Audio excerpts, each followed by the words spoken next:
Okay, welcome back. What I want to look at this evening is something called bells and buzzers. Now, the reason why I've chosen to look at this is something that many moons ago, if you go to a hotel, you would find these things very commonplace.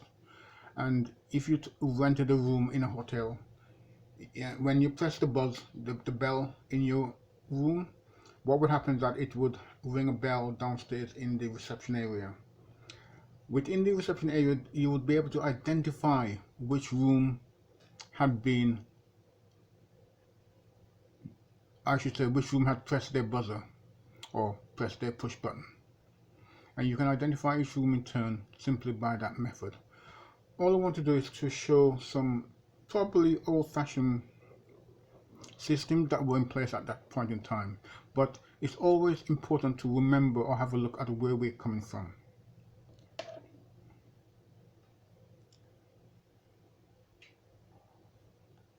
Okay, so here, bells and buzzers, okay? The operation of bells and buzzers is identical, and units of these types are used widely to give audible warning. There are various types of bells. Now what I want to look at is the single stroke bell. This has applications where simple signaling is necessary. It consists of an electromagnet which, when energized, attracts a soft iron strip called an armature. Now against the pull of a flat spring strip. Now the flat spring strip acts as a tensioner, so it holds it in one position against the magnetic pull of the coil when it is energized.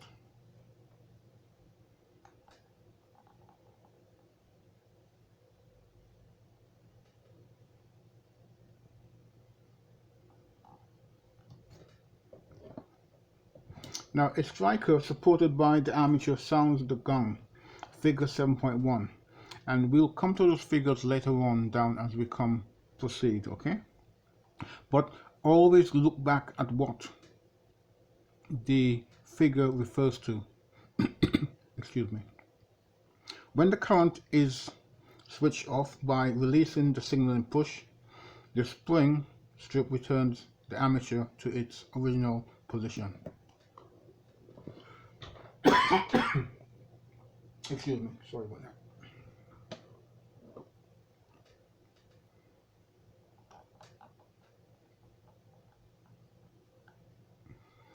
Now here we have what's called the trembler bell. Trembler bell. This is the most widely used type and is similar in construction to the single stroke bell, but has the addition of a set of contacts, P. Now when you look at the diagram, look for this letter P because it is identified on the diagram itself, which are opened by the movement of the armature towards the electromagnet as shown in figure 7.2.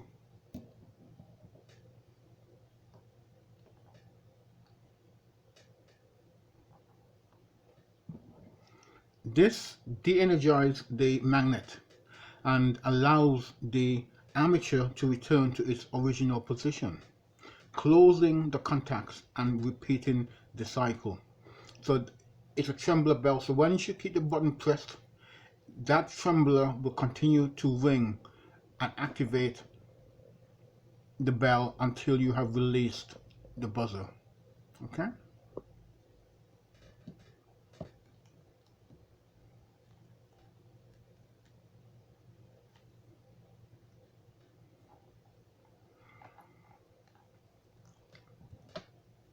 Now, while the supply is maintained, the armature is in a continual state of vibration, its striker hitting the gong repeatedly. The rate of striking depends on the flexibility of the spring strip and the weight and size of the moving system.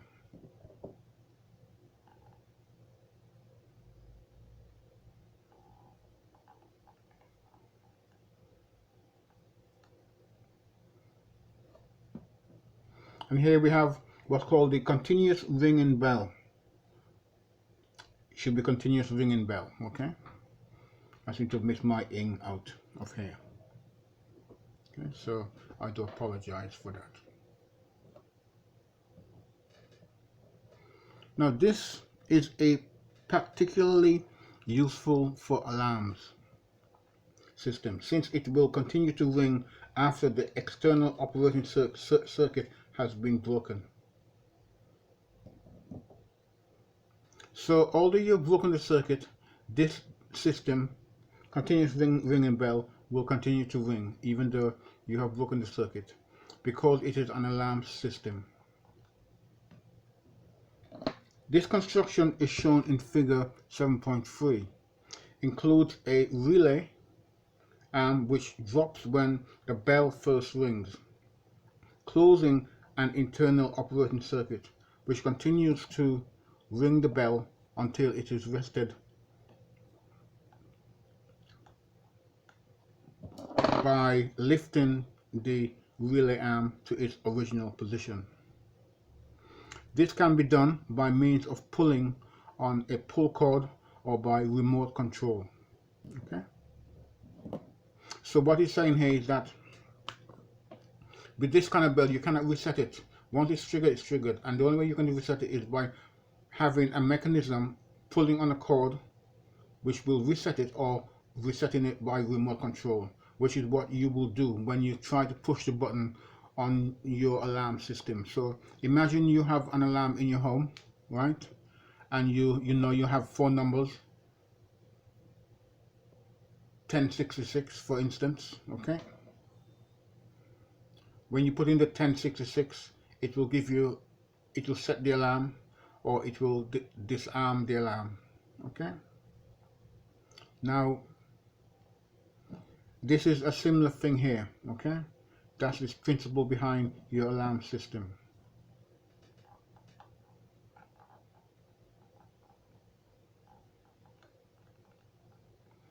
Now let's look at, now here we have what's called a polarized bell. This is mainly used for telephone circuits, where a low frequency AC supply is used. A permanent magnet system, figure 7.4, is fitted with two operating coils connected in series, but wound in opposite directions.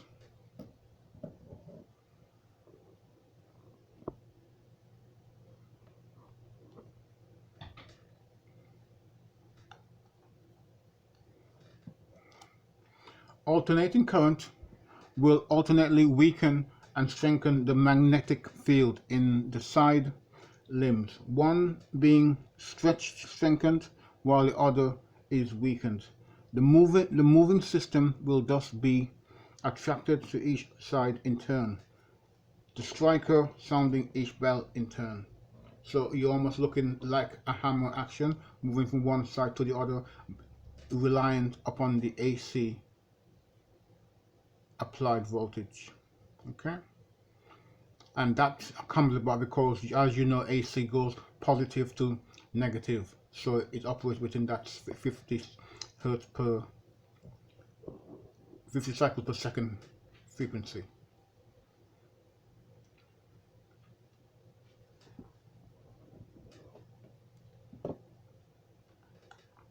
Now there are three basic types of indicator units, and what I want to look at is, when we talk about indicator units, we're looking at systems that makes you aware of an action that someone has activated in a room. So if I'm downstairs in the reception hall and I have customers upstairs in the hotel room and they want service, they will simply push a button, again similarly to what I was saying earlier, but this brings in a different kind of system into play.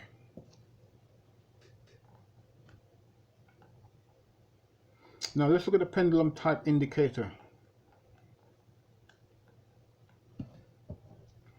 The indicator flag is attracted to a solenoid while the press is pushed, falling away and swinging to give indication when it is released. This is a simple and inexpensive system, but the indication ceases after time when the flag stops swinging. The pendulum type is now being replaced.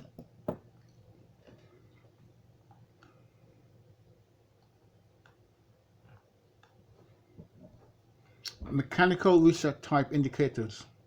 The colored disc of this unit is not normally seen through the windows on the front of the indicator, but is pulled into view by a solenoid coil when the circuit concerned is energized.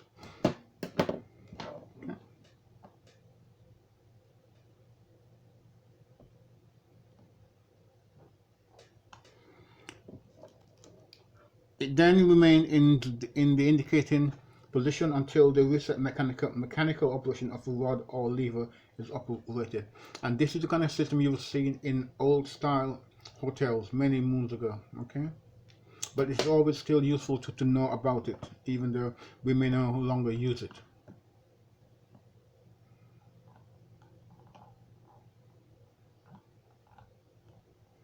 Let's go reset type indicator, and this is what we're looking at. Okay, figure 7.6. Let me just go back a little bit to make sure that I give an indication in regards to 7.6. Okay, that we know which solenoid we're talking about in turn and retrospectively.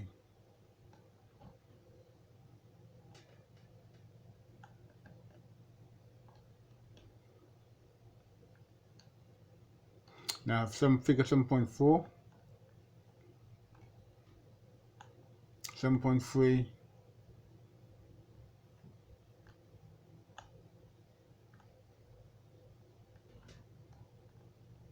7.2, 7.1. Okay, so it's possible I may not have come to 7.6 just yet, but nonetheless, it always pays to check and double check. Okay? And plus it gives you an opportunity to see what I have been talking about.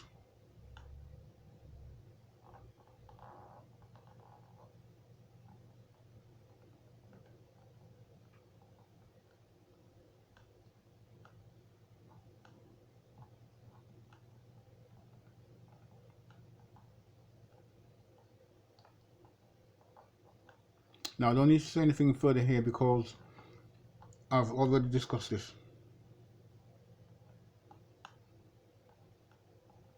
So let me just get back to where I was. So just bear with me for a moment. And let's go reset type indicator.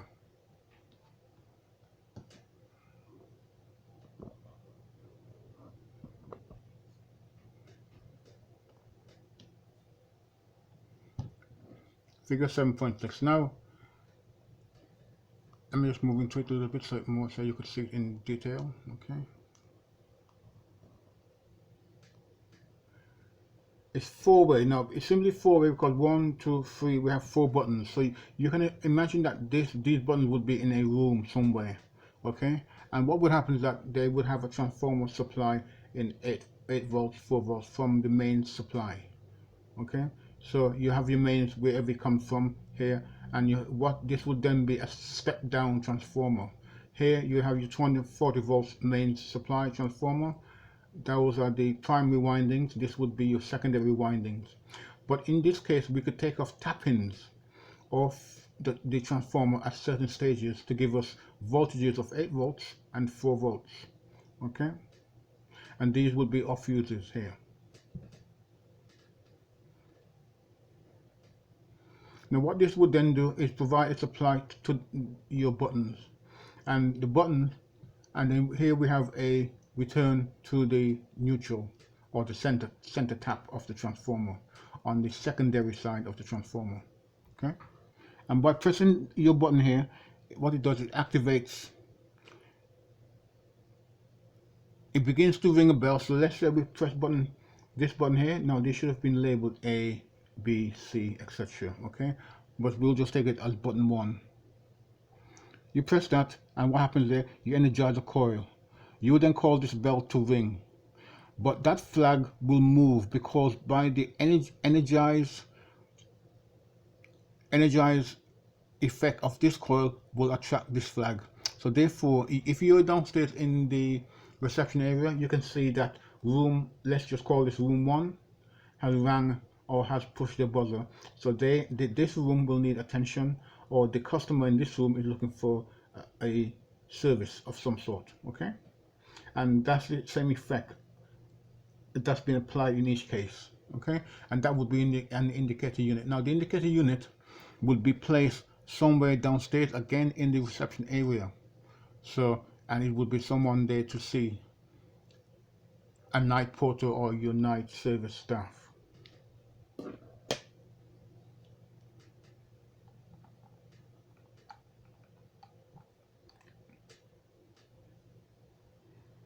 And this just shows the idea of the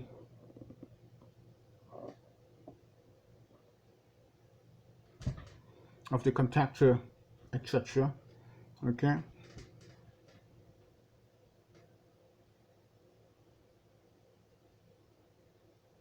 Now this is simply showing the heating effect that is generated to control a heat source. By applying a small voltage, we can energize the coil to bring in main contacts, which will put to 30 volts to heat up your heater or your room, for instance. Okay, that's all we're saying here, that we're using a small supply voltage to control a larger supply voltage to bring on a heating effect. And this could be effectively the source of a thermostat. Okay.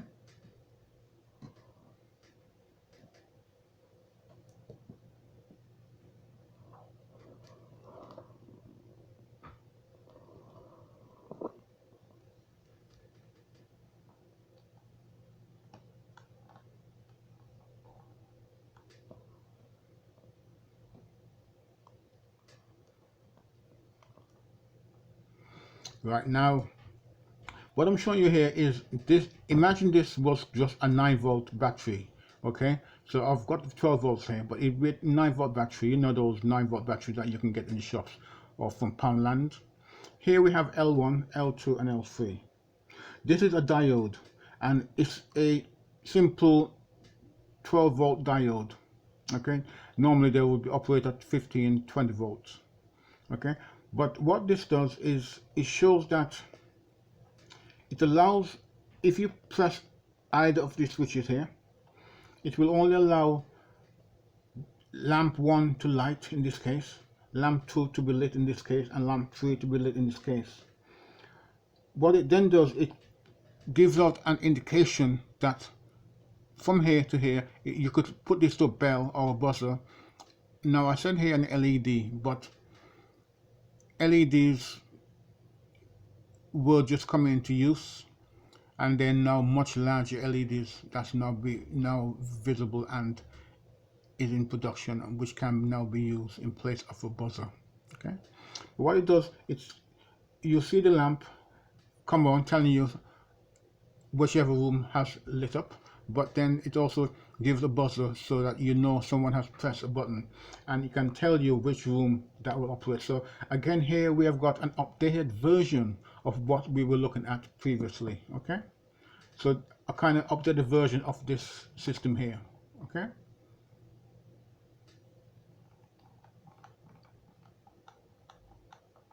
and that's used in lamps and diodes.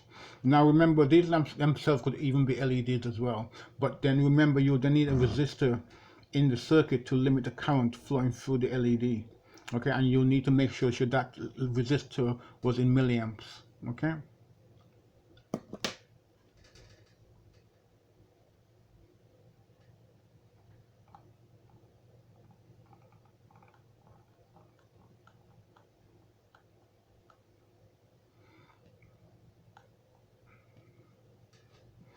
Now you remember talking about the telephone system. This is just the typical telephone relay system that was applicable. Now these were predominant, and they were systems that were taught at college at the time. Okay, and they were relevant, quite relevant to us. they may not be like this now because there could be integrated circuits that would now do this job. Okay, but the fact is that they were very, very essential in bringing and making possible events, which has led us to do other things and to develop overall. Okay, this just shows you the armature, the residual stud, what they call residual stud. It dissipates any magnetic effect that has been created within the coil itself. Okay, typical telephone relay, coil tag, etc., coil nut. Okay, what happened that when that is energized, certain parts of it will simply pull that contacts in, and that will allow other contacts to be made within this range here. Okay.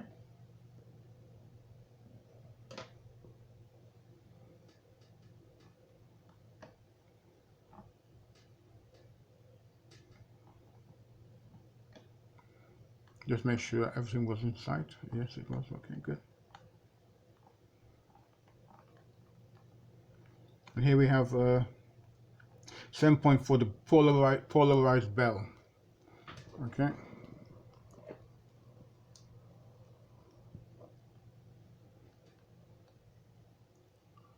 And as you can see, it just trembles between each here. You can see the movement of it, and that shows the action between it. Okay, between these two, polarized bell in action. Okay. And remember that 7.4, we spoke about it earlier, so look back at what it said in 7.4.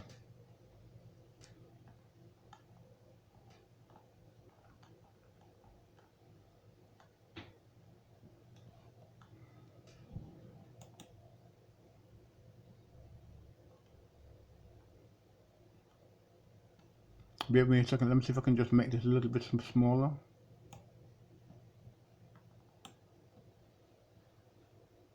Okay, bear with me for a second. Now let me see if I can bring it down a little bit. Okay. Okay, yes I can. Okay, bear with me for a second. Let's try and change that a little bit more as well.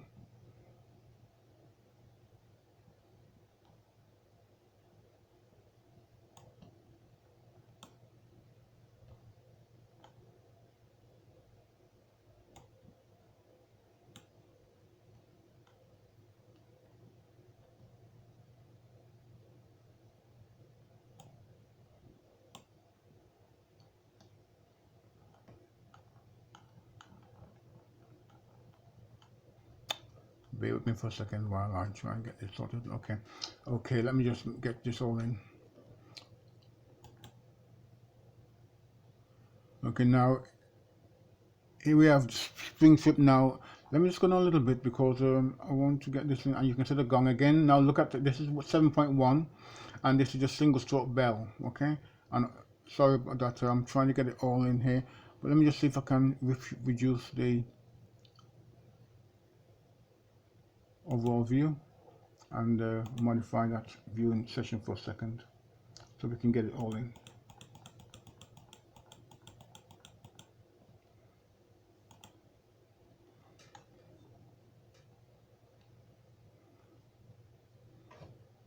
Okay.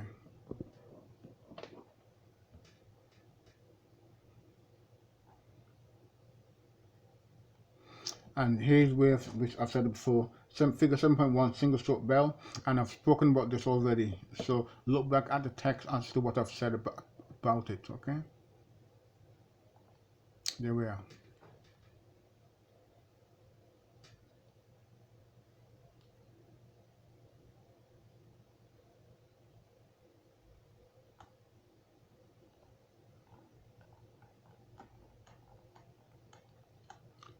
Now I've messed up my sheets here, I have, okay? Sorry about that, okay? Now here, again, is the continuous ringing bell, okay? And here, you can see your battery supply, okay? Internally supplied, okay? You can see your pivot, and you can adjust this acts as the trembler. By adjusting this, you can set this so it vibrates in and out against that, okay?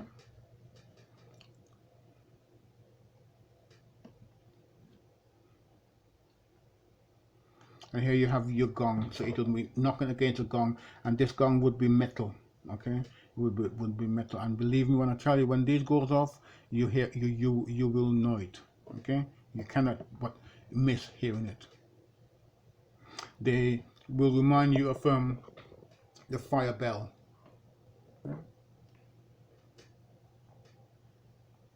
So again, this is your continuous ringing bell. Okay?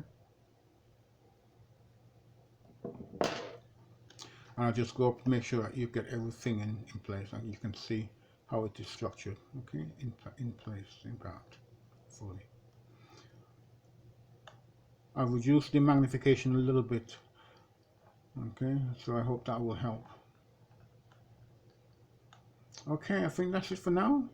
Okay, and again, I hope you found this useful. Okay, and again, I look forward to speaking with you again in due course. Okay, now remember to look back at the text so you can read the text for yourself. Then go and look at each bell in turn. I'm going to take the time now to go back up and to have a look, make sure you can see what I'm trying to say. I'll pull back a little bit so you can get everything in. Okay, well, most of everything in. Okay, we'll work our way back up.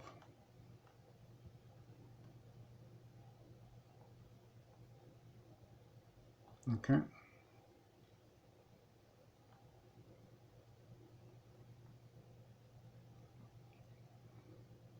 now remember, this is the polarized bell. Okay, you can see how the north and south magnets has been wound. Now, like poles does what? Repel. Unlike poles attracts. And you should remember that from simple science.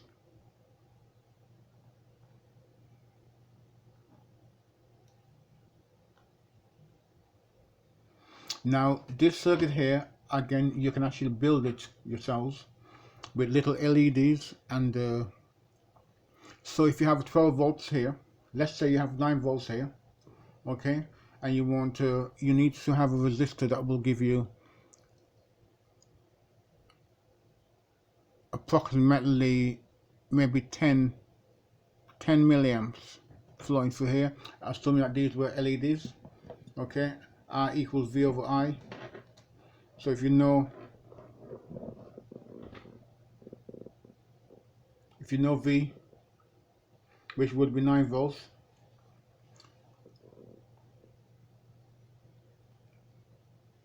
you don't know the current that's flowing, so, and you don't know the resistance, so you'll need a given value. You need to know the value of your LED.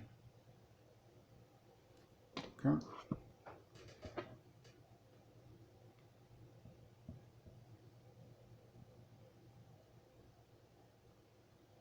But from what I can remember, putting an LED, a resistor in here would normally be about 100 ohms roughly, if I remember correctly, but don't hold me to it.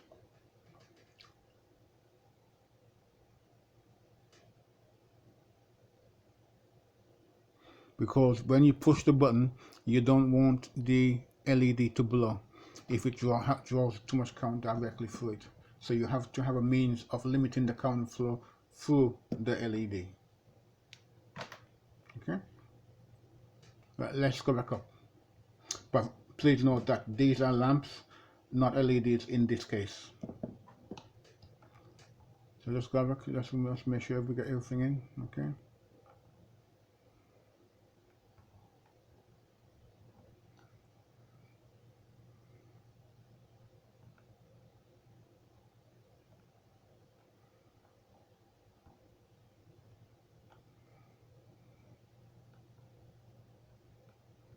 Yeah, seems like we have everything in, and just make sure everything that we can do is done.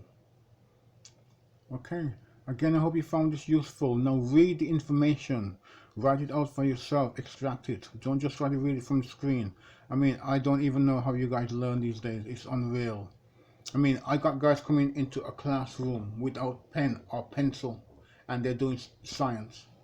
We're doing Ohm's law, or we're looking to calculate the value of resistors in parallel, and these guys they haven't got a pad, they haven't got a pencil, asking me for a pen or pencil. Sorry guys, but you're asking me for pen and pencil, it's going to cost you $5 just to borrow a pen from me. Well, let's just call it interest. And anyway, have a good night. Bye bye.